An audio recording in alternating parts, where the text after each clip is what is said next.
আজ সকালে বেরিয়ে গেছিলাম বন্ধুর মাসির বাড়ি যাবো বলে। তো এই যে বন্ধু এখানে টিকিট কাটছিল, দেখতেই পাচ্ছ।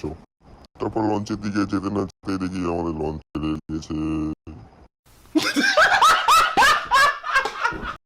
তো কিছুক্ষণ পর দাঁড়ানোর পর দেখি আমাদের জন্য একটা জাহাজ পাঠানো হয়েছে। তারপর যাওয়ার পথে একটা বেকার বন্ধুর সঙ্গে দেখা হয়ে গেছিল, যে লুকিয়ে পড়লো। তারপর জাহাজে উঠে বন্ধুকে বলছিলাম আয় ফটো তুলি, বন্ধু বলছে দূর আমার লজ্জা লাগছে। তারপর গিয়ে দেখি কিছু লোকজন আমাদের ওয়েলকাম জানানোর জন্য ওখানে দাঁড়িয়ে রয়েছে। कौन है ये लोग? कहां से आते हैं ये? তারপর সেখান থেকে আমরা মারধর খেয়ে বেরিয়ে গিয়ে একটা টোটোর মধ্যে গিয়ে বসলাম। তারপর সেখান থেকে বেরিয়ে বন্ধুর মাসির বাড়ির দিকে যাচ্ছিলাম। তো মাসির বাড়ির দিকে চলে এসেছি। তারপর এখানে একটা বিড়াল লুকি মারছিল, তাড়িয়ে দিলাম।